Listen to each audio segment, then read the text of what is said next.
On September 8th, the Union government came up with a notification curbing exports of rice.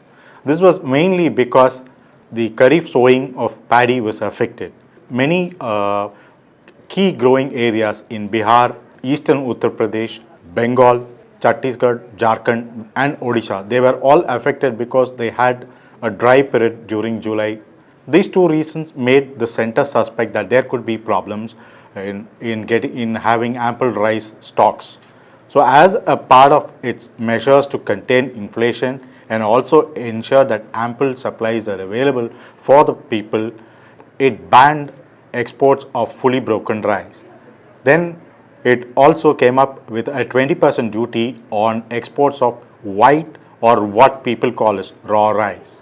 However, basmati and parboiled or boiled rice were exempt from any export curb. But this created a problem in the sense that there is another variety of rice called steamed or what in Chennai people call as half-boiled rice. Customs authorities were not clear on how to treat steamed rice, whether it should be treated as parboiled and exempted it from any sort of export curb or treated part of the raw rice and impose a 20% customs duty.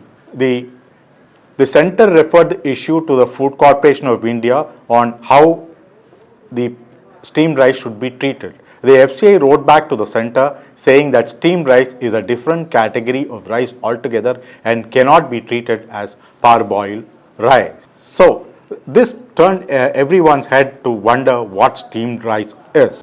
Steamed rice has a different process compared to raw rice and boiled rice. Raw rice is simply, where paddy is brought to a rice mill where it is dried on a platform which is always there to ensure that the right moisture is there. Then it is sent through a conveyor belt to the storage, and from the storage it is sent down. It is sent to the milling, cleaned and then sent for milling, and then automatically it comes without any problem. Now, in the case of boiled rice, paddy is sent up for storage and then it is cleaned and sent to a bin or a compartment. In the compartment, it is soaked in hot water for about 10 to 12 hours. After it is soaked and boiled for about 10 to 12 hours, the paddy is dried. The drying takes for over 24 hours. Once the drying gets over, it is then sent for milling. Steamed rice has a process which is different from raw rice and boiled rice. In all the cases, paddy is brought to the mill. The difference in the treatment of the paddy that ensures that we get steamed rice. Now, how do we get it? Once the paddy arrives at the mill, it is then taken up through an elevator to a storage. It is kept there until everything is got ready. Mills have separate boilers where you can use steam or you can use hot water. The hot water is one which is used for parboil.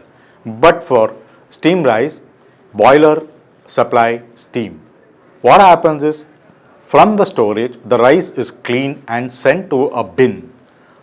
The bin has provisions in which steam can be sent from underneath to the top. So when the paddy is sent to this bin and kept there, steam is passed from beneath for about 15 minutes. Once the steam is passed for about 15 minutes, it is allowed to dry for about 5 to 6 hours. Once it is dried and the moisture level is right, then it is sent for milling. This, after milling, comes out as steamed rice. There are additional costs in making steamed rice.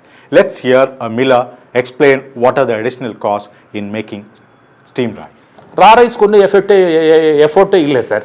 ரா ரைஸ்க்கு நீங்கள் பார்த்தீங்களே இவ்வளோ மிஷினரியே தேவையில்லை. இந்த drying yard இருக்குல்ல, அந்த பச்சை நெல் வந்துச்சுன்னா ட்ரையிங் யார்டில் காய வச்சுட்டு மில்லுக்கு டைரெக்டாக போட்டுடலாம். ரா ரைஸ் இதுக்கு ப்ராசஸ் பண்ணணும்.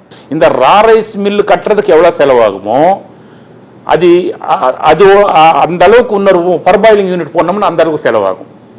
எலக்ட்ரிசிட்டி மில்லுக்கு எத்தனை யூனிட் ஆகுமோ இந்த ப்ராசஸ் எல்லாம் பண்ணுறது கூட அதே மாதிரி ஆகும். ப்ராசஸிங்க்கு செலவு இருக்குது, ஒர்க்கர் செலவு கூட அதிகமாக இருக்குது இந்த பர்பாயிலிங் யூனிட்னா. அதே பர்பாயிலிங் யூனிட் ஓட்டணுமன்னா பாய்லர் கிட்ட ஒரு ஆப்ரேட்டர் இருக்கணும். ஒரு டேலண்ட் இது எக்ஸ்பீரியன்ஸ்டு ஆப்ரேட்டர் ஒன்று இருக்கணும்.